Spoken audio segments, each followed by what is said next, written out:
एक भीषण महामारी की तरह फैला हुआ रोग है जिसे हस्त क्रिया कहते हैं, अंग्रेजी में जिसे मास्टरबेशन कहते हैं। इससे बालकों से लेकर के बड़े तक का ये संहार कर रहा है महामारी। कौन सी महामारी? ये हस्त मैथुन, ये हस्त क्रिया। इससे बढ़कर नाशकारी कोई रोग नहीं है। बहुत ध्यान देने योग्य बातें हैं। आज शर्माया जाता है बातें अपने बच्चों से पूछने में, या अपने शिष्यों को उपदेश देने का यही समय नहीं। उपासना की नींव तो मजबूत होनी चाहिए, तब तो उपासना का मैल खड़ा है। कैसी बातें कर, हम क्रियाएं कर रहे हो,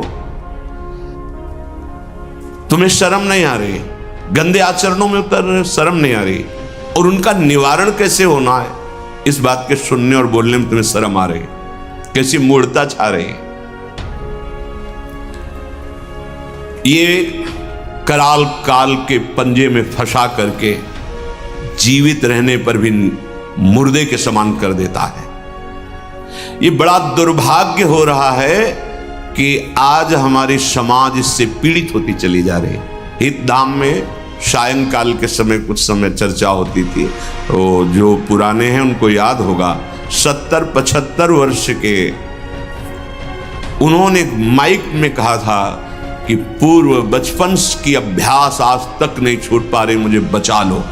बड़ा आश्चर्य हुआ था कि इतना समय जब इस ब्रह्मचर्य के विषय में चर्चा हुई, उन्होंने सुना तो वो चूंकि कहीं ना कहीं पवित्रता हृदय में थी, तो बोल पड़े माइक में खड़े होके कि इतनी आयु है पर मैं ऐसी गलती आज भी करता हूं, अब मुझे बचा लो। इस महारोग का आना सहज है, पर इससे पिंड छुड़ा लेना बहुत ही कठिन है। किसी डॉक्टर की ना किसी दवा की कोई सामर्थ्य नहीं इसको छुड़ा सके। बहुत गौर से सुनना, और प्रायः इसको बहुत हल्के में लेकर के अपने जीवन को नष्ट किया जा रहा है। ये सबसे बड़ी क्रूरता अपने साथ तुम कर रहे हो यदि हस्त क्रिया के द्वारा अपनी जीवनी शक्ति को नष्ट कर रहे हो। आपकी नस नाड़ियों से जीवनी शक्ति निचुड़ रही है, ये तुम्हारा नाश कर देगी। इस क्रिया से जितनी हानि उठानी पड़ती है वो हम वर्णन नहीं कर सकते। ये अनिष्टकारी क्रिया खिलवाड़ में सीख जाते हैं बच्चे। एक 13 वर्ष का बच्चा, कुछ चिन्ह होते हैं जो पहले से गुरुजनों की कृपा साधन करने पर परिचय में आ जाते हैं कि ये स्त्री सहवास से वीरपात हुआ है या हस्त मैथुन से हुआ है। देखा, पहले तो मना किया नहीं, फिर जब और जोर दिया कि भाई इसमें तुम्हें लाभ मिल जाएगा अगर आप स्वीकार कर लो। हाँ, दिन में 3-3, 4-4 बार बच्चों का काम खिलवाड़, उनको खिलवाड़ लग रहा है। ऐसा लग रहा है कि बहुत अच्छा मार्ग मिल गया जिससे हम सुखी हो जाएंगे। दुर्दशा ये हो गई कि 13 और 14 वर्ष का बच्चा वो इतने बड़े रोग से ग्रसित हो गया कि लव शंका करते ही जो महान शक्ति उसका पतन। अब न भजन में रुचि, न किसी सेवा में रुचि, पागलों जैसी बात। तुमको समझाया जी क्या स्मृति का लोप हो रहा है, कोई उत्साह नहीं, एक जीवन मृत तुल्य बच्चा है यार, बच्चा जहां कहीं कोई गुंजाइश नहीं। जैसे अग्नि के ऊपर चला जाए तो कैसे चला जाएगा, एकदम पैर ऐसे ये अवस्था किशोर अवस्था है, ब्रह्मचर्य पूर्ण जीवन, एकदम उछलता हुआ जीवन, तेज। कैसा भी कोई हो, किशोर अवस्था बड़ी सुंदर अवस्था होती है, प्रकाश आता है क्योंकि उस समय तक गलत संबंध। आज तो किशोर अवस्था प्रारंभ होने से ही ये दुर्दशा, मोबाइल, कुसंग, ये सब बहुत नष्ट कर रहा है। इसे खिलवाड़ समझा जाता है। और दुर्भाग्य की बात कि जो हमारे सलाहकार हैं वो उनको कहते हैं इससे रिलैक्स हो जाओगे। ओ अंग्रेजी का शब्द है वो, हाँ कौन सा, जो भी स्टेशन हो फ्री स्टेशन, बोले उससे मुक्त हो जाओगे। होश में, होश में। ये उन महापुरुषों के वचन हैं जो ब्रह्माकार वृत्ति में स्थित है। जैसे किसी लकड़ी में घुन लग जाता है और वो खोखली हो जाती है, ऐसे ही शरीर जर्जर हो जाता है। बहुत बहुत सावधानी की जरूरत है। ये मतलब इस हस्त क्रिया के द्वारा आगे चल करके वो नितांत नपुंसकता को प्राप्त हो जाता है। नशों में ऐसा दौर्बल्य, ऐसी कमजोरी आ जाती है कि सहवास के लिए सोचा मात्र खत्म हो गया। सहवास की योग्यता खत्म हो जाती, गृहस्थ मार्ग में चलने लायक नहीं रहता, संतान उत्पन्न करने की सामर्थ्य नहीं रहती। बहुत सावधानी की जरूरत है। इसे खिलवाड़ मत समझो। किसी भी औषधि में, किसी भी डॉक्टर में कोई भी ऐसा उपाय नहीं है जो इसे छोड़ सके। आपकी स्वीकृति ही एकमात्र है, सत्संग ही एकमात्र है, भगवत चिंतन, भगवत कृपा ही एकमात्र उपाय है कि इस महान रोग से, और ये वायरल की तरह फैल रहा है, जैसे कोरोना वायरल नहीं था ऐसे फैल रहा है। छोटे छोटे बच्चे जो अभी जानते भी नहीं, वो इतने से संस्कार पड़ रहा है, अच्छा लग रहा है। अब वो जीवन भर, अगर अभी तो नहीं, अभी सुधर जाए, नहीं जीवन भर नहीं रोक सकता, नहीं रोक सकता। या तो सद्गुरु कृपा हो जाए और बहुत शासन हो और वो स्वयं उस शासन को स्वीकार करे तो निकल सकता है, नहीं बड़े बड़े इस महामारी से नहीं निपट सकते। इसके लिए कोई इंजेक्शन नहीं तैयार हुआ अभी तक कि आप जाओ रोग खत्म। ये स्वयं स्वीकृति में बैठा हुआ महामारी है और ये वायरल की तरफ फैल रहा है। नवीन पीढ़ी का सर्वनाश। और कुछ महानुभाव ऐसे हैं कि इसको बता रहे हैं तो नेचुरल है, ये स्वाभाविक है, प्राकृतिक चलता है, ये कोई, अरे तुम सर्वनाश को तुमसे प्राकृतिक बता, स्वाभाविक बता रहे हो। नहीं, बहुत सावधान। आप लोग दुर्भाग्य का निमंत्रण मत दे। ये दुर्भाग्य है, ऐसा दुर्भाग्य है कि आपकी दिनचर्या ही नहीं हो सकती। कभी भी व्यभिचारी की एक जैसी दिनचर्या बहुत काल तक नहीं हो सकती। 2-4 दिन प्रयास करेगा, गिर जाएगा। ब्रह्मचर्य कभी भी दिनचर्या में फर्क नहीं पड़ने देगा, चाहे जैसी स्थिति हो। चाहे जैसे शरीर नहीं उठ पा रहा तो उसका चिंतन भागवतिक होने लगेगा।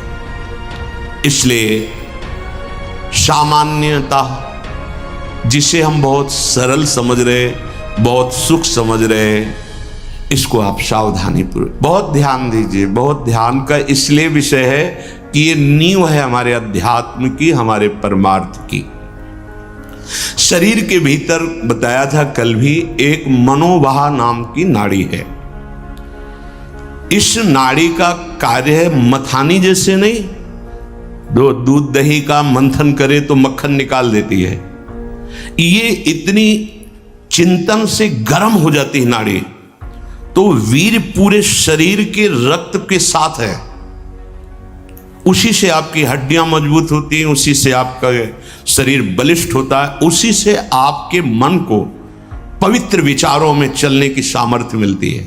ये जो कहते हैं ना कि हम नहीं चल पा रहे हैं, हम भजन नहीं कर पा रहे हैं, आप कमी को पहचानिए। शरीर के भीतर जो मनोवाह नाम की एक नाड़ी है, ये मंथन कार्य करती है। जे ही आप कामासक्त हुए चिंतन किए तो पूरे शरीर से, जैसे दही के मंथन से वो घृत निकाल ले, वैसे ही मनोवाह नाड़ी काम करती है।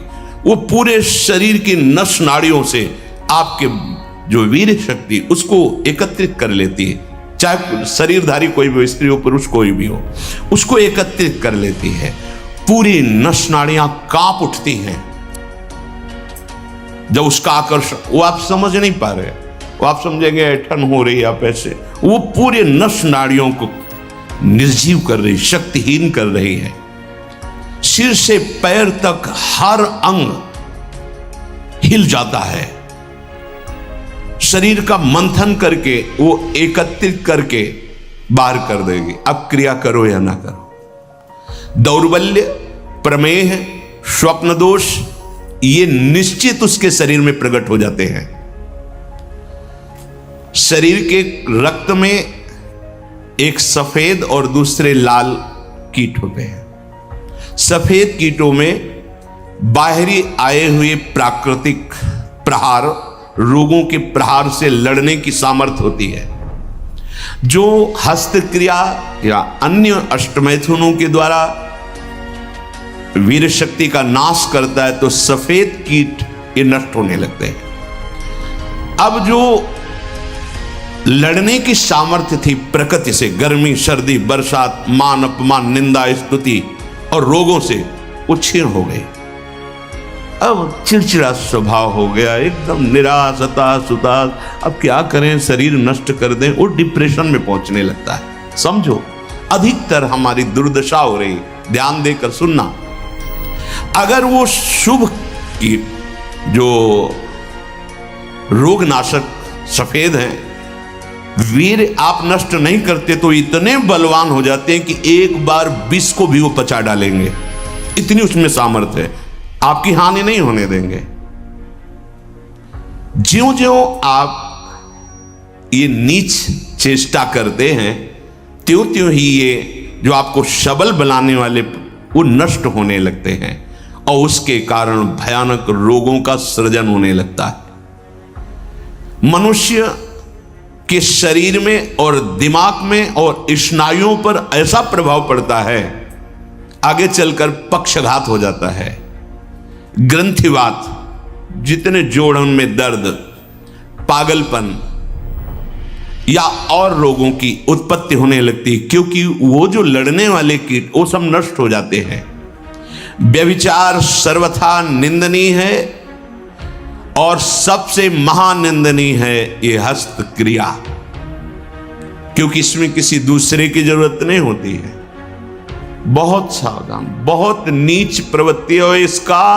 वायरल की तरह, जैसे वायरस होता है वो वायरल हो जाता है, ऐसे हो रहा है, ऐसे जिसको देखो सुख का साधन माने हुए है, नवीन अवस्था अपने को नष्ट कर रहे और प्रमाण उनको मिल जाता है ऐसे बहिर्मुख लोगों से जो कहते हैं कि हाँ, आपका हृदय ठीक रहेगा, आपका स्वास्थ्य ठीक रहेगा, आप दिमाग से एकदम शांत हो जाए। कैसा नीच उत्तर है, कैसा उपदेश है, नाश करने वाला। तस्मात् शास्त्रम प्रमाणम ते कार्या कार्य व्यवस्थितो। आपने वेद पढ़ा है, आयुर्वेद। कौन सी डॉक्टरी ऐसी कहती कि ऐसा करने से आप स्वस्थ हो जाओगे? शास्त्र प्रमाणित, धर्म प्रमाणित उपदेश होना चाहिए। छोटे छोटे बच्चे, नवीन बच्चे जब ये सब पढ़ते हैं और ये सब सुनते हैं, धिक्कार है जीवन को, जो हमारे नवीन पीढ़ी को बर्बाद किया जा रहा है। ऐसे नाटक, सिनेमा, ऐसे उसमें जिसमें हमारी जो संयम की वृत्ति है वो सब नष्ट हो जाए। इस क्रिया के द्वारा सबसे पहला धक्का हृदय पर लगता है। इसका धक्का बार बार लगने से यक्षमा, हृदय रोग और स्मृति का नाश ये शुरू हो जाते हैं। इसे राजक्षमा कहते हैं। यही रोग हुआ था विचित्र वीर को। 2 पत्नियों के संयोग में बावरे हो गए, समझ नहीं पाए सिद्धांत को। भयानक हृदय रोग, हृदय का कमजोर हो जाना, जरा सी बात में घबराहट पैदा होना, डर जाना, उत्साहहीन हो जाना, है क्या बात है, एकदम कोई बात नहीं, बेमतलब कल्पना में, पर ये आपके ब्रह्मचर्य नाश का लक्षण है। ऐसा अभागा मनुष्य जीता हुआ भी मृत्यु तुल्य है। मस्तिष्क में बिजली की तरह इसका प्रभाव पड़ता है ब्रह्मचर्य नाश का। वो एकदम क्षीण करता चला जाता है। याददाश्त नष्ट हो जाना,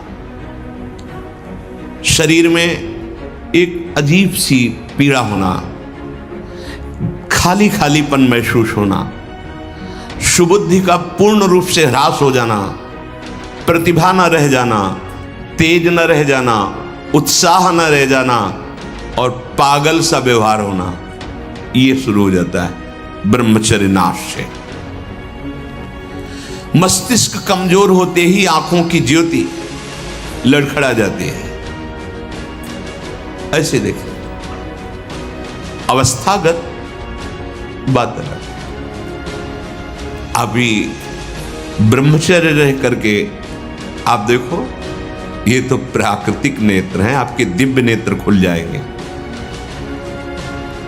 कान में सुनने की शक्ति, दांत के मसूड़ों का फूल करके दांतों को जो रोकने की शक्ति, शरीर की शक्ति, ये सब नष्ट हो जाती है, क्योंकि ब्रह्मचर्य सबका आधार है।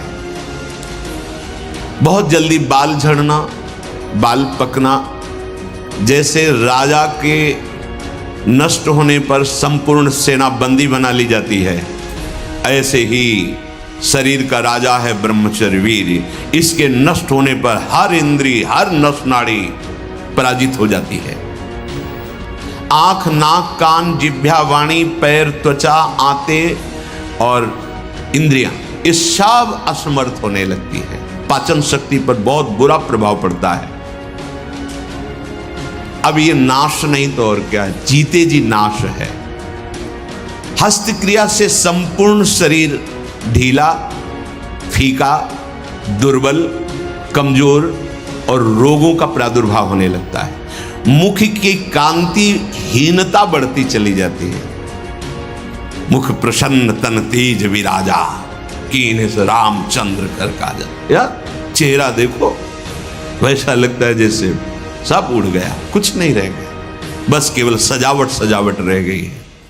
पवित्रता, जितेंद्रियता, बल, अध्यात्म चिंतन कुछ नहीं, शून्य। बस वही वर्तमान भोगों का चिंतन, कैसे भोगूं, भोगे हुए भोगों का चिंतन। बस आप देख लो अपने हृदय में झांक करके।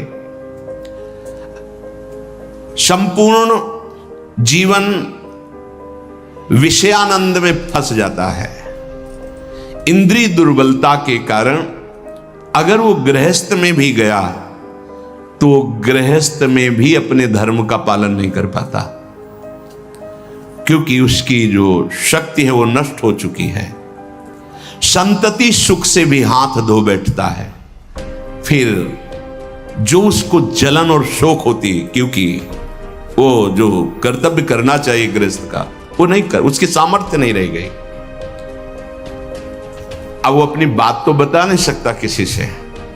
अब जो अंदर जलन हो रही उसका निराकरण कहीं नहीं है। सावधान हो जाइए, ना वैरागी और ना गृहस्थ कुछ नहीं रह पाओगे यदि ये गंदी बातें आप नहीं त्याग पाए। बोलो ऐसे आदमी की सुख की आशा क्या, और अंत में इसका परिणाम महापाप नरक मिलता है। ऐसा थोड़ी है कि आप सोचो कि मेरा शरीर मैं जो चाहूं कर लूं। नहीं नहीं, आपको दिया गया ये भागवतिक है, आपको प्रभु की तरफ से मिला है। जैसे आपका शरीर है और अभी रिपोर्ट कर दी जाए कि आप अपने शरीर को नष्ट करना चाहते, आपको दंड मिलेगा इस बात का। आप शरीर का सतमार्ग में प्रयोग कीजिए, आप इसका असत मार्ग में आप इसको नष्ट करने का अधिकार नहीं रखते। यहां भी तो फिर भागवतिक विधान में तुम्हारा इतना अधिकार कहां कि तुमसे मनमानी नष्ट कर दो। दुर्बल चित्त हो जाता है, संयम बिल्कुल नहीं रहता। जब कभी उसको इसका दोष अनुभव में आता है सुनने में, तो प्रतिज्ञा करता है, पर ऐसी हजारों प्रतिज्ञाएं वो रोज करता है, रोज तोड़ता है। क्यों? क्योंकि वो बल ही नहीं रह गया है। जो इस वासना से पीड़ित है, अगर थोड़ा भी हृदय सात्विक है तो शर्मिंदा रहता है। उसकी अजीब स्थिति अंदर रहती है, खुलकर किसी से बात नहीं कर सकता, आंख मिलाकर बात नहीं। और जो मलिन हृदय का होता है वो इतना अकड़ करके इतना राक्षसी प्रवृत्ति का हो जाता है, बिल्कुल ढीठ। ये दो वृत्तियां आती हैं जो ब्रह्मचर्यहीनता होती है। यह तो इतनी शर्मिंदगी, थोड़ा सा भी हृदय अगर सात्विक है वो ग्लानि, और यह भी इतनी दुष्टता। जो आनंद में हसमुख होना चाहिए वो उदास, एकदम तेजहीन। उसकी सूरत देखने पर लगता है रोने वाला ही है। स्वभाव में रुक्षता होती है, चिड़चिड़ापन, क्रोधी, निस्तेज, आंखें अंदर धंसने लगती, यहां खालीपन होने लगता है। एक खालीपन, एक काला सा चिन्ह। बहुत बहुत सावधान। ये इतना भयानक रोग है कि जवानी में भी वृद्धावस्था के लक्षण प्रकट होने लगते हैं। किसी भी कार्य में मन न लगना, पड़े रहने की इच्छा होना, थोड़ी मेहनत करने पर हांफते रहना, आगे क्या करना ऐसे विचार करने की शक्ति नष्ट हो जाना, बहुत जल्दी क्रोध आकर के आवेश में कुछ ऐसे वचन बोलना, क्रियाएं करना। देखो ना, सुनने को मिलता माता पिता को पीटा, ऐसा किया वैसा। कुचिंताओं की बाढ़ आ जाती है, कुचिंताओं की। उसके हृदय में एक भय, एक जलन, एक घबराहट बनी ही रहती है। थोड़ी सी बात उसको पहाड़ जैसी मालूम होती है, विचार के द्वारा काट नहीं पाता है। बार बार झूठ बोलना उसका स्वभाव बन जाता है। बार बार भूख लगना या जठराग्नि का मंद पड़ जाना, ये दो दोष होते हैं। अन्न ना पचना या तो बार बार ऐसा लगना कि खाऊं। और मलबद्धता आते, जब वीर शक्तिहीन हो जाती है तो मल को पकड़ने लगते हैं, उनमें सामर्थ्य नहीं रह जाती पचाने की या मल निकालने की, तो कब्जियत बनी रहती है। नींद का या तो नाना और या आना तो कुंभकर्ण जैसे सोना पड़े हैं दो। उठते समय निरुत्साह, आलस्य, आंखों को बहुत भारीपन होना, नहीं खुलने देना। ऐसा जब आप संयम से चलेंगे ना, घड़ी की अलार्म की जरूरत नहीं होती, एक समय में नेत्र खुले, ऐसा नहीं ऐसे नहीं, एक दिव्यता आती है। अभी आप उधर कदम सही ढंग से नहीं रख रहे, इसलिए है अलार्म बजते रहते, सो रहे। परमार्थ में या व्यवहार में भी आपको चलना है तो आपका संयम बहुत अनिवार्य है। अब बच्चे कहते हैं हमारी स्मृति काम नहीं करती है, पढ़ाई में मन नहीं लगता है। ऐसा क्यों नहीं लगता? आप देखो अपने आचरणों को देखो। पढ़ाई, ये तो इतने टेबलेट, इतना है सब, एक बार बोल दीजिए, कभी भी जीवन में पूछ लीजिएगा, उसे दोबारा पढ़ने की सुनने की आवश्यकता नहीं। एक बार अगर हम नहीं सुनना चाहते तो आप हल्ला मचाते रहो, बाद में पूछो तो ना हमने वर्तमान में सुना ना, बाद में उसकी स्मृति रहेगी। जहां स्मृति लगी वहीं लगी है। रात्रि में जो स्वप्न दोष होता है, इन्हीं गलतियों का परिणाम होता है। यदि आप ऐसी कोई गलती ना करें तो कल चर्चा में बताया था, स्वाभाविक कभी हो, वो उफान जैसा, वो जो संतानोत्पत्ति वाला, वो नहीं।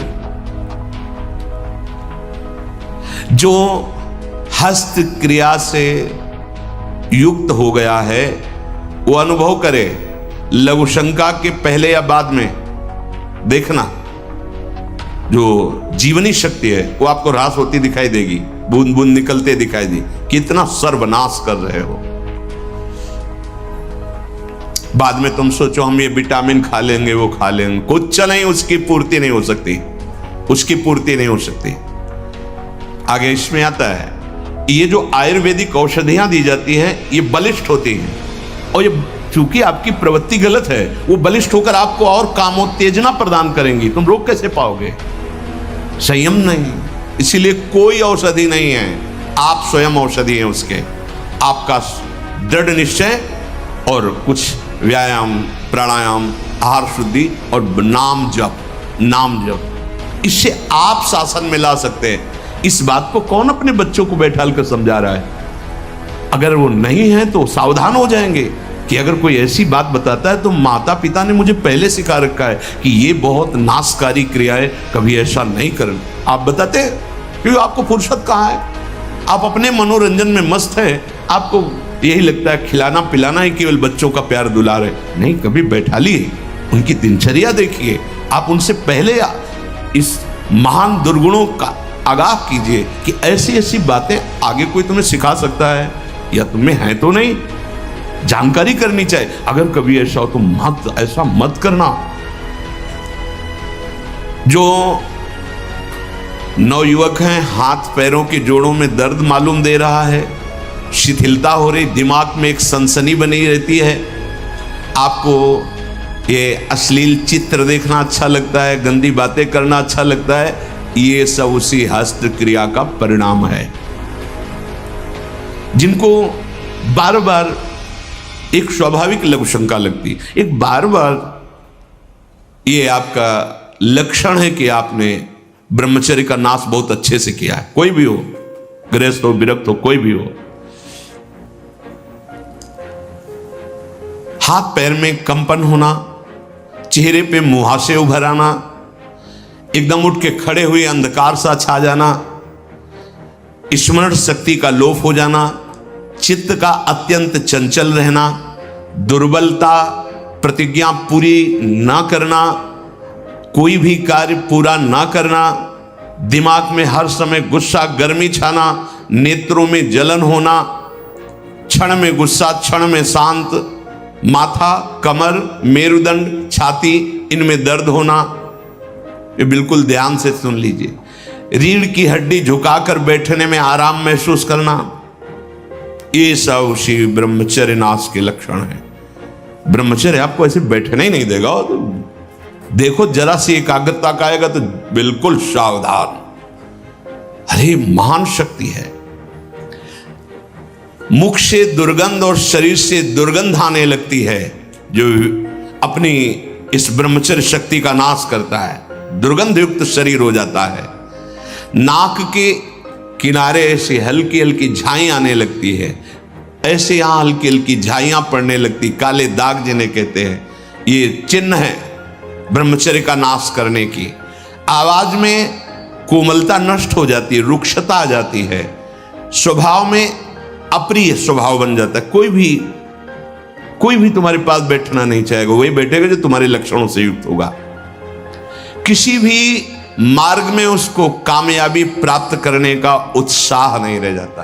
कर एक नवयुवक भाई कह रहे थे कि अगर वचन सुनने को न मिलते तो हमने तो ठान ही लिया था कि अब अपने शरीर को पूरा कर देंगे। बचा लिया आपने हमारे जो बड़े भाव से गदगद होकर कह रहे थे। ये जैसे आप सुन रहे हो तो आपको एक चोट पहुंचाएंगे शब्द, या आपको उठाने की कोशिश करेंगे। अगर आपने पकड़ लिया शब्द का सहारा तो उठ जाओगे, कोई औषधि नहीं बचा सकती। आप स्वयं बच सकते हो। आप में अभी भगवान ने सामर्थ्य दी है, अभी बच सकते हो। अगर आपने अभी अपने को नहीं संभाला, सोचो जरा, आप इतनी कीमती महान वस्तु को खिलवाड़ में नष्ट कर रहे हो। क्या चाहते हो? क्या चाहते हो? गृहस्थ में संतानोत्पत्ति के लिए आदेश है, व्यभिचार के लिए थोड़ी आदेश है। प्रत्येक माता पिता गुरु बड़े जनों को ये कर्तव्य का पालन करवाने के लिए चाहिए कि उनको अपने पास बैठा ले, चाहे पुत्र हो या पुत्री, शिष्य हो या शिष्या, उसको ये बात समझावें कि ब्रह्मचर्य ही आपको लौकिक पारलौकिक उन्नति दिलाएगा।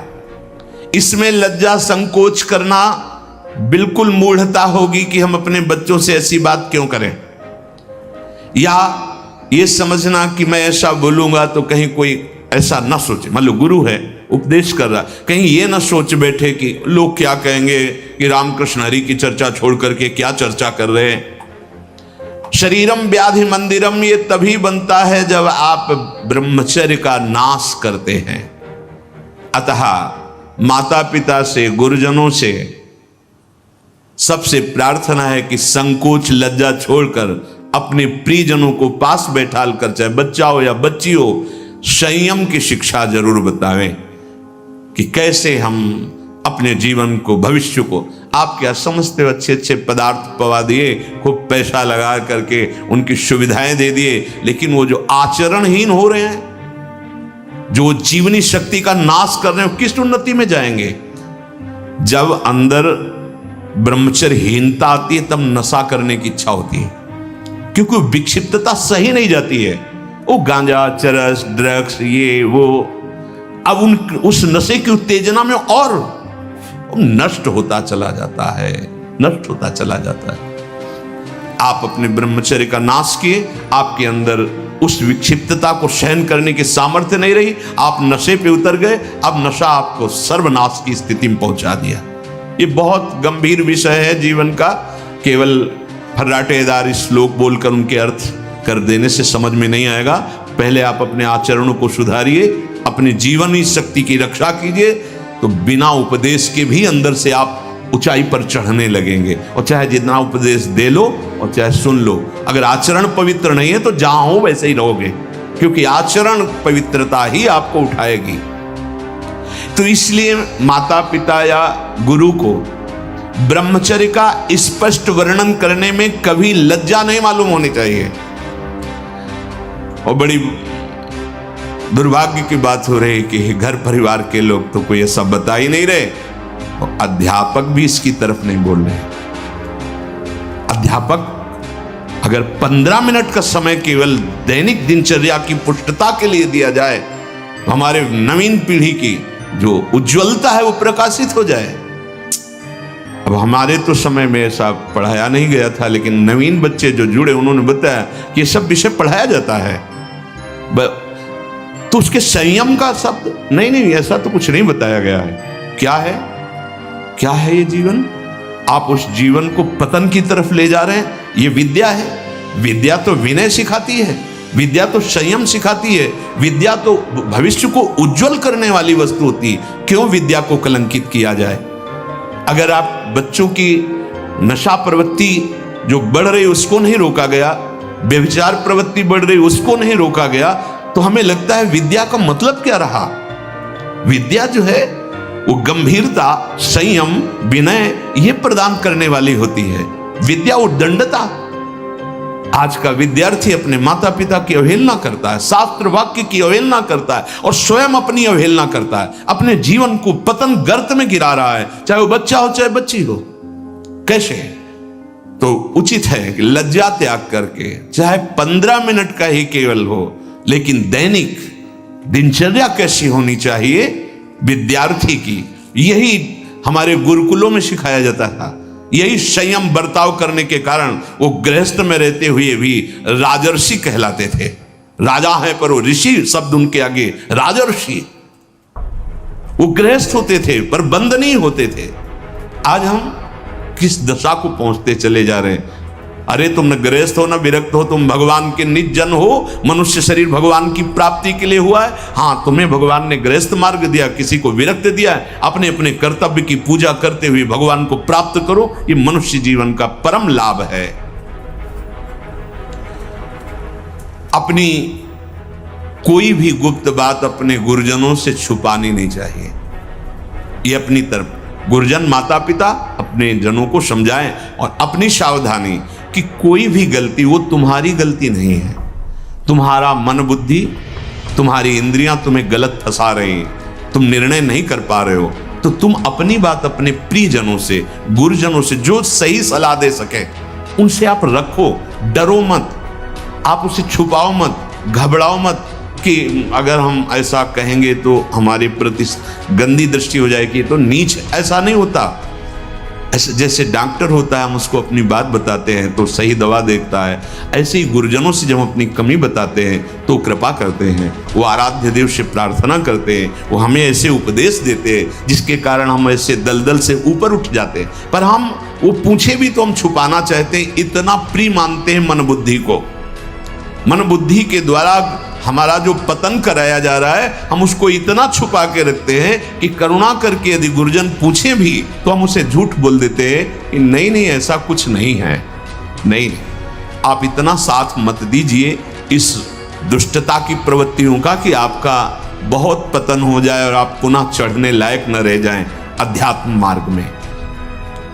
कई लोग ये समझते हैं कि यदि हम समाज में ब्रह्मचर्य की बात, हस्तक्रिया आदि की बात, शिशु मैथुन आदि की बात करेंगे तो कहीं लोग हम पर ऐसा न सोचे कि ये कैसे शब्दों का उच्चारण कर रहे हैं। बिल्कुल नहीं, लज्जा नहीं करनी, क्योंकि जो नहीं जानते हैं वो इस बात को जानकर सावधान हो जाएंगे और जो गलत करते हैं वो अपने को बचाने की चेष्टा करेंगे।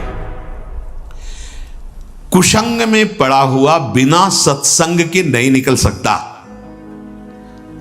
बुराइयों को दबाने के लिए अच्छाई क्या है ये जानकारी होनी आवश्यक है। इसीलिए सदाचारी और ब्रह्मचारी बनने के लिए जो सद्गुरु के वचन हैं, संतों के वचन हैं, शास्त्र के वचन हैं, उनको सुनो। उसमें लज्जा का भाव मत रखो।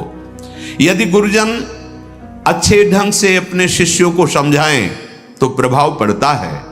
यदि माता पिता अपने बालकों और बालिकाओं को बैठालकर समझाएं तो अच्छा प्रभाव पड़ता है। यदि स्कूल में कुछ ही मिनट जो अध्यापक जन हैं इस विषय पर प्रकाश डालें तो उसका प्रभाव पड़ता है। जितनी धातु पौष्टिक औषधियां ली जाती हैं वो सब शोध के देखी गई, उनमें बलवर्धक होता है। और आपकी वृत्ति कामोत्तेजक है तो वो बल आपके अंदर काम वृद्धि ही करेगा जाके। बहुत ध्यान देने योग्य बात है कि ये आयुर्वेदिक औषधि ले लेते हैं, ये ले लेते हैं तो आपकी गति गलत है, इसलिए पावर जाएगा औषधियों का, गलत ढंग से ही प्रयोग हो जाएगा। कोई भी ऐसा वैद्य समर्थ नहीं है जो तुम्हें इस हस्तक्रिया को रोकने की औषधि दे दे। बहुत सुंदर बात है। तुम्हें कोई ब्रह्मचारी बना सके ऐसी कोई औषधि नहीं। एकमात्र मन को प्रभु में लगाकर नाम जप करो और जो संयम बताया जा रहा है वैसा करो, सब ठीक हो जाएगा, सब ठीक हो जाएगा। तुम समर्थ बन जाओगे अपनी इंद्रियों को रोकने के लिए। उपासक पहले भोजन पर सुधार कर रहे। भोजन और बुद्धि का परस्पर बड़ा घनिष्ठ संबंध है। सात्विक आहार निसंदेह आपको इस क्रियाओं से विजय प्राप्त करवा देगा। ध्यान से सुनिए, सात्विक आहार, जब आप भोजन पा रहे हो उस समय नाम जप जरूर चलना चाहिए। अगर उस समय गलत दृश्य देख करके, गलत बातें चिंतन करके भोजन पाओगे तो उसका प्रभाव आपको और गलत में लगा देगा, भले सात्विक भोजन है। ध्यान दीजिए, भोजन के समय जरूर बड़ा आनंद मिलता है। जैसे आप प्रसाद पा रहे हो और आपका अभ्यास फिट है, अब लगा दिया प्रथम यथामति प्रणमो श्री वृंदावन तीरम श्री राधिका कृपा बिनु सब, बड़ा पद है। देखत नव निकुंज सुन सजनी लागत है यति चारु, पद अंदर चल रहा है और अब प्रसाद। चलो नहीं ऐसा आपका अभ्यास, राधा राधा राधा, उस समय व्यर्थ की वार्ता, उस समय व्यर्थ का चिंतन, व्यर्थ के दृश्य देखते हुए भोजन, गलत संस्कार पड़ रहा है। सात्विक आहार आपने पाया पर विचार आपका सात्विक नहीं है, अधार्मिक विचार है, दुष्ट भाव है, तो सात्विक व्यर्थ हो जाएगा भोजन, वो उसी को सपोर्ट करेगा। भोजन के समय बिल्कुल सावधान रहो, वो आपकी नस नाड़ियों में फैलकर वैसा ही प्रभाव फैलाएगा जैसा आप चिंतन कर रहे हैं। भोजन के समय जैसा विचार होता है ठीक वैसा ही आपका स्वभाव बनता है। महापुरुषों का स्वानुभव पूर्ण सिद्धांत है कि भोजन के समय सावधान। भोजन में जो रस बनता है वो नस नस में फैलता है और जिस चिंतन से चिंतित होकर पाया वैसे ही प्रभाव पड़ता है। स्थूल भोजन का सूक्ष्म विचार पर प्रभाव पड़ता है, कई गुना प्रभावशाली प्रभाव आपके चिंतन का पड़ता है भोजन में। बहुत शुद्ध भोजन हो, सात्विक भोजन हो, पर आपका विचार भोजन करते समय सही नहीं, आपका चिंतन सही नहीं। इसलिए देखो संत जनों का जब कभी प्रसाद पाने तो पहले नाम कीर्तन होता है, फिर बहुत से जय जयकार लगते हैं और बीच बीच में जोर जोर से राधे श्याम की गुण, कि आपका चिंतन भागवतिक रहना चाहिए। देखो ना, हमें लगता है 10 मिनट तो केवल जय जयकार ही होती है। अयोध्या मथुरा की जय, पूरे जितने अपने ठाकुर जी सब की जय जयकार। वो रसगुल्ला की तरफ देख रहा है पर अब जय पूरी हो तब ना जय जय बोलना ही पड़ेगा, कीर्तन करो। ये कितनी सुंदर प्रणाली है। भोजन बहुत सात्विक, बहुत, ये जीवन बड़ा उज्जवल भविष्य करने के लिए मिला है। भोजन के समय पवित्र, उच्च, निर्भय, शांत और भगवान नाम जप, ऐसे भाव होने चाहिए। उपासक को जिसे ब्रह्मचर्य रहना है, 2 समय भोजन हल्का या 1 बार भरपेट, 24 घंटे में पर्याप्त है ब्रह्मचारी के लिए। 2 बार तो हल्का, केवल 2 ही समय भोजन करे। पहला भोजन का समय 10 बजे से लेकर 1 बजे के बीच में, दूसरा संध्या होने के बाद 8 बजे तक, इसके बाद नहीं। अगर इसके बाद आप पाते हैं तो आपकी दिनचर्या में फर्क पड़ेगा। वो आपके कई दोष प्रकट कर दे। देखो, जीवन को यदि आप मंगलमय प्रकाशशील बनाना चाहते हैं तो महापुरुषों के वचन मानने पड़ेंगे। कोई भी बिना सदाचरण किए सुख शांति को नहीं प्राप्त होता। आज हमारी सब दिनचर्या नष्ट हो गई है और हम चाहते हैं सुख शांति आनंद ऐश्वर्य वैभव, और आचरण हो रहे हैं दुख और अशांति और दरिद्रता आने वाले। और आप चाह कैसी आचरण, कैसे भोजन 2 समय, बहुत ध्यान से, पहला 10 से 1 बजे तक और मध्याह्न में भोजन पाने के बाद चाहे 15 मिनट ही हो आप विश्राम कीजिए, दाएं बाएं करवट सीधा। ऐसे दिन में अगर आपको रात में सोने से पर्याप्त नींद हो जाती है तो फिर दिन में सोने की जरूरत नहीं, नाम चिंतन करते हुए करिए, फिर आप बैठ जाइए, फिर अपनी दिनचर्या में लगिए। शाम के 8 बजे तक भोजन हो ही जाना चाहिए, क्योंकि घंटा आध घंटा टहलना अपनी दिनचर्या, और फिर आप शयन कीजिए, फिर आप जग जाइए समय से। अगर आपको भगवत मार्ग में संयम पूर्वक चलना है तो आपको इस सुधारना होगा। हमें लगता है प्राय आप जो अपनी साधकों की दिनचर्या शायद इसी के अंतर्गत ही है। अगर आपका 2 बार भोजन में विक्षेप पड़ता है तो 1 बार भोजन अच्छे से पा लीजिए, थोड़ा मध्याह्न में विश्राम, बस राधा राधा। अगर चल जाए तो जैसे मिलता है आधा लीटर दूध या 250 ग्राम जो भी, शाम को उसको पी लीजिए। मतलब ब्रह्मचारी को ज्यादा किसी पदार्थों की ताकत की जरूरत नहीं होती, वो स्वयं में इतना। अब अनावश्यक आप डालते रहोगे अनावश्यक, तो फिर आपका चिंतन भी बिगड़ जाएगा, आप नहीं संभाल पाओगे। बहुत संयम की जरूरत है। बहुत गर्मा गर्म भोजन ब्रह्मचारी को नहीं करना चाहिए, उससे आपके ब्रह्मचर्य पे फर्क पड़ जाएगा। ताजा भोजन है पर धुआं नहीं उठना चाहिए, शांत। ये गर्मा गर्म जैसे हो ना, बिल्कुल नहीं। भोजन हमेशा सात्विक, ताजा, सादा होना चाहिए। जो जैसे रोटी ये सब मठरी आदि जैसे 1-2 दिन, मीठा आदि 1-2 दिन, लेकिन जैसे रोटी आदि ये शाम की बनी सुबह नहीं पाई जा सकती, क्योंकि उससे फिर बुद्धि में प्रमाद और तमोगुण बढ़ने की चेष्टा। बासी अन्न नहीं। अच्छा, भिक्षावृत्ति में ये बड़ी सामर्थ्य है कि हमारी झोली में मांगने पर जो आया वो ब्रह्म स्वरूप है, उसका कोई इन सतोगुण रजोगुण तमोगुण से कोई उसका प्रभाव नहीं। ये भिक्षान्न में बहुत बड़ी सामर्थ्य है। राधे श्याम बोला, कोई 5 दिन की सूखी रोटी दे दे वो हमारे लिए अमृतमय, वो नहीं होगा कि ये तो बासी है, क्या तमोगुण पैदा करेगी कि नहीं, वो महाप्रसाद स्वरूप हो जाती है। लेकिन अगर सुविधा है तो ताजान, बहुत गर्मा गर्म नहीं, सात्विकन और कम से बहुत लाभ होता है। आपकी सारी जीवनी शक्ति आत्म पचाने में लग जाती है। अच्छा, एक बार पच नहीं पाया दोबारा फिर उतने जान लिया तो भजन क्या करोगे? थोड़ा जो जीवनी शक्ति है उसको आप ईश्वर के ध्यान में, चिंतन में लगाने। जिस दिन आप व्रत रहते हो, जो एकादशी, तो आप देखो उस दिन ज्यादा भजन होगा, अल्पाहार। अगर आप अन्न को उतना ही सीमित पाए जो आपके भजन में विक्षेप न डाले, ये ठूस ठूस के यहां तक भर ले, क्यों? तुम शरीर हो क्या? तुम्हारा विषय है क्या? अरे समझो, बेकार को इस थैले को मोटा करते चले जा रहे हो। ये थैला है। उठने में परेशानी, चलने में परेशानी, बड़ी समस्या दिनचर्या करने में। अब इतना बड़ा पेट हो गया तो दिनचर्या कैसे करें? कैसी दिनचर्या होगी? काहे को इतना खा रहे हो? बोले वो घटाने की दवा ले रहे, किसी दवा की जरूरत नहीं है। सीधे मूंग की दाल उबालो, 2 रोटी शुरू करो। 1 महीने में अगर तुम्हारी चर्बी न कम हो जाए तो मैं बताना। रोज सुबह टहलो, थोड़ा व्यायाम करो। अगर जानकारी हो तो जो योगी जन आपको प्राणायाम की पद्धतियां बताए, और सात्विक भोजन, अपने आप ठीक हो जाओगे। पाना है पिज्जा बर्गर, पाना है तुमको संसारिक को। अब चर्बी बढ़ती चली जा रही, आगे पीछे, न उठने की सामर्थ्य न बैठने की।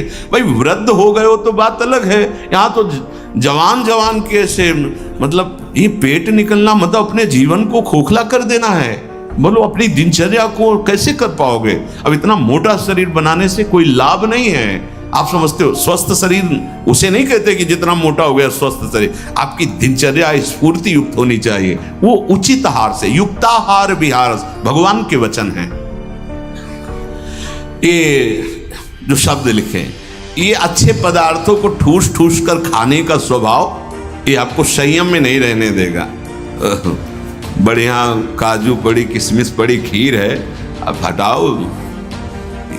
अरे किसको पिला रहे हो, किसको? ये रसेंद्री के संतों ने कहा है, घाटी नीचे माटी, बस इतना का खेल है। इतने के नीचे गया सब बेकार हो। अब फूल रहा है, गैस बन रही, कब्ज बन रही, डकार इधर घूम रहे, उधर, काहे को परेशानी मोल ले ली। छोटी कटोरी जरा सा, राधा राधा, स्वाद भी हो गया, प्रसाद भी हो गया, शरीर पुष्टता के लिए। ब्रह्मचारी को काजू बादाम पिस्ता हलवा रबड़ी रसगुल्ला की नहीं आवश्यकता है, प्रार्थना मान लीजिए, नहीं जरूरत है। वो अपने आप में एक महान बल धारण किए हुए है। पर अब यही समस्या है कि ना संयम समझ पा रहे हो, ना आहार को समझ। ये आहार तुम्हारा विषय नहीं है। आपको ठीक प्राणों का पोषण करने के लिए उतना जल, उतना अन्न, उतना पौष्टिक आहार देना है, जिससे हमारा मन हमारे कार्यों में हमारे अनुसार चले, जो शास्त्राज्ञा है। बहुत नमकीन, लाल मिर्च, गरम मसाला, कचौड़ी, पकौड़ी, बहुत मिठाई, चाय, काफी, प्याज, लहसुन, ये इंद्रियों को भयंकर चंचलता प्रदान करते हैं और वीर शक्ति का नाश करने में बहुत इनका योगदान है। पूज्य पादुड़िया बाबा से किसी ने कहा कि बाबा हम तो जहां भिक्षा मांगते हैं वहां प्राय पकवान ही मिलता है। बाबा ने कहा कोई बात नहीं, अगर 4 रोटी पाते हो तो 2 कचौड़ी ले लीजिए, बस हो गया, कोई परेशानी नहीं होगी। 4 की है, 2 पा लीजिए। एक बार पूज्य बाबा, बहुत से साधक जन बाबा का, तो कुछ ऐसी कच्ची और मोटी पूड़ी बनवाई और कुछ हल्की एकदम बहुत पकी हुई पूड़ी बनवाई। पकी हुई पूड़ियों को पहले परोसा गया, उनके ऊपर कच्ची पूड़ियां रख दी गई, एक एक 2-2, और बाबा खड़े हो गए, आ भाई पाओ सब। तो कुछ जो साधक संयमी थे तो ऊपर से शुरू किया, और कुछ साधक जो स्वाद वाले थे वो ऊपर के हटा करके बाबा रुक खड़े हो, क्यों ऐसा किया? तो बाबा वो नीचे वाली पकी थी और ठंडी हो जाती, घर जाओ बहू ले, गरम गरम बनवा पाओ, बाबा जी बनने लायक नहीं हो। अगर रसेंद्री की तृप्तता, रसेंद्री की पूर्णता की तुम्हारी भावना है तो तुम जनेंद्री को नहीं रोक सकते हो। ये वैराग्य मार्ग है। स्वयं बाबा, बहुत महापुरुषों ने भगवत प्राप्ति के लिए स्वयं कष्ट को वर्ण किया।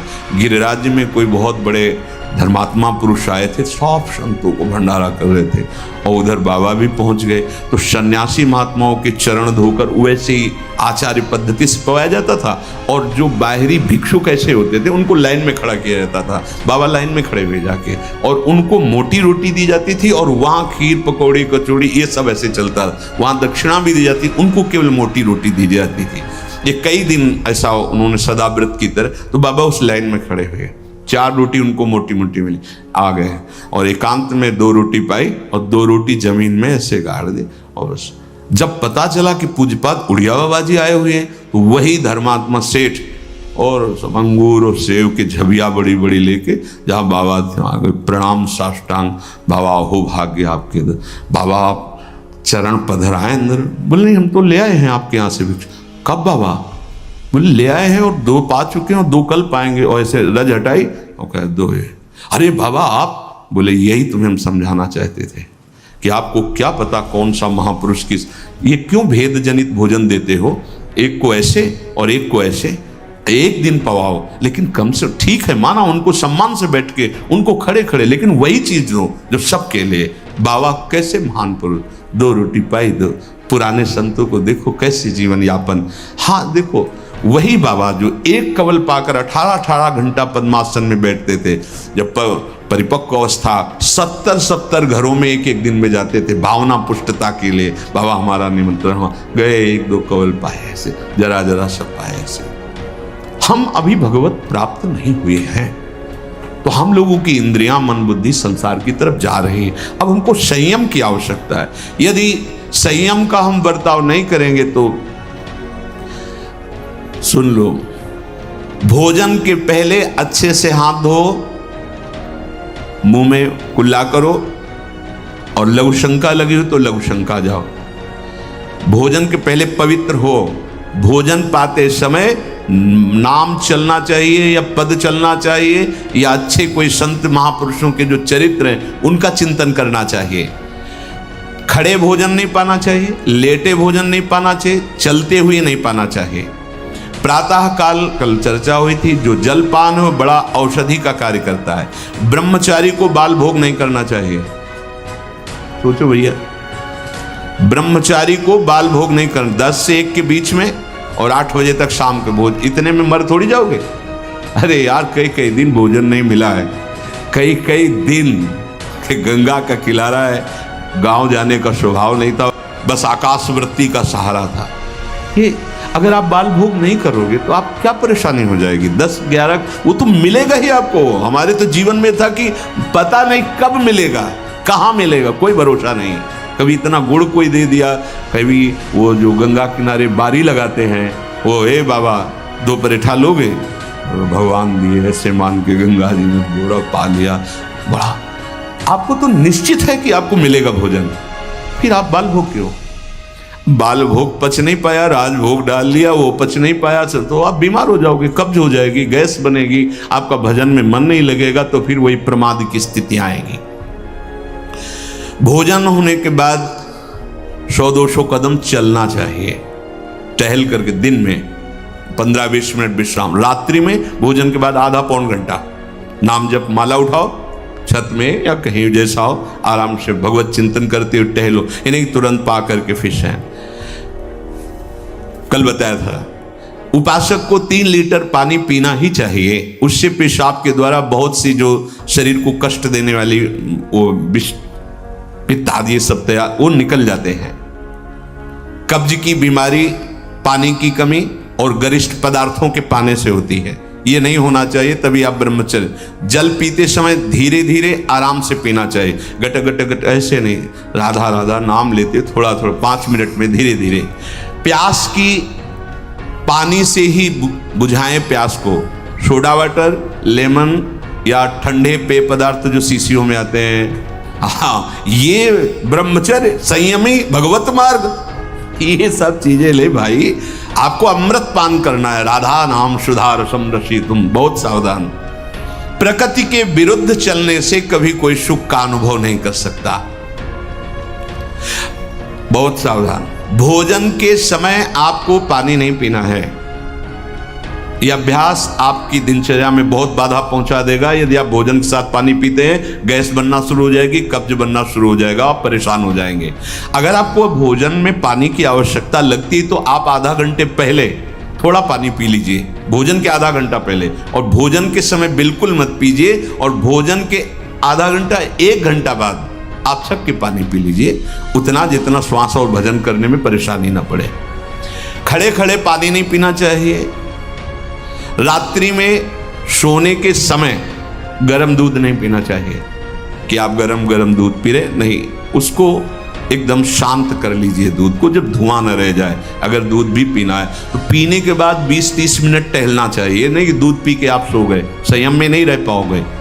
प्रातःकाल उठते ही सूर्योदय के पहले यदि आपको सुविधा हो जाए, एक तांबे का पात्र रखो और उसमें जल पूरी रात्रि भरा रख लो और वो पियो, तो आपको बहुत संयम में सहयोग मिलेगा और रोगों के नाश में सहयोग मिलेगा। तांब पात्र में रात का रखा हुआ जल। ये नितांत सत्य है कि कोई भी नशा करने वाला ब्रह्मचारी नहीं रह सकता। जो तमाकू और भांग, गांजा, अफीम, इस तरह के कोई भी नशे वो ब्रह्मचर्य नहीं टिकने देंगे। इसलिए कोई भी नशा न करे, आलस्य अपने कर्तव्य कर्म में न करे, हृदय को बार बार शीतल करता रहे, ऐसा चिंतन करे। संतुष्टायेन केन वा, ऐसे चिंतन मत करो कि हृदय तुम्हारा जलता रहे। यदि हम जो सुनी हुई आज सत्संग की बातें हैं इनको अपने जीवन में उतारें, और पहली जीवन की प्रार्थना हमारी कि आपकी पहली सीढ़ी ब्रह्मचर्य है।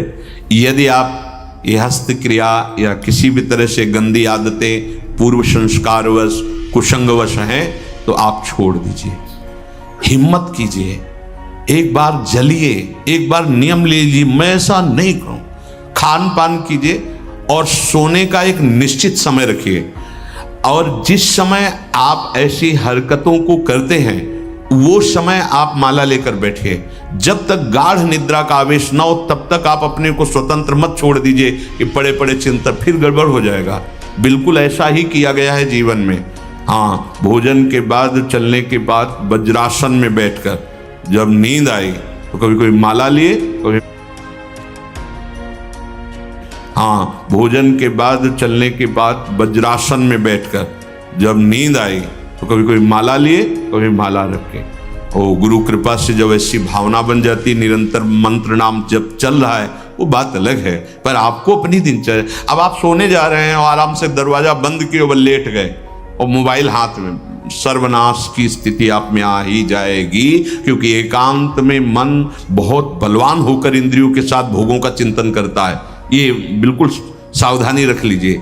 बलवान इंद्री ग्रामो विद्वानम अपि कर्षति, जहां एकांत होंगे, मोबाइल हाथ में, वो आपको दुर्गति करने का बहुत बड़ा साधन बन जाएगा।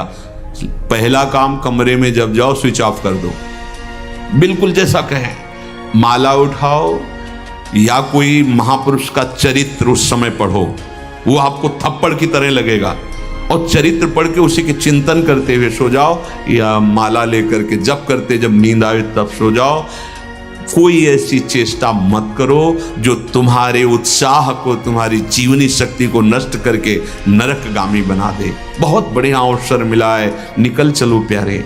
बार बार आप देख रहे हो कि आपकी दुर्दशा कर रही चेष्टाएं, आप जो कहते हो मैं छोड़ नहीं पा रहा, उसका कारण है आपका निश्चय।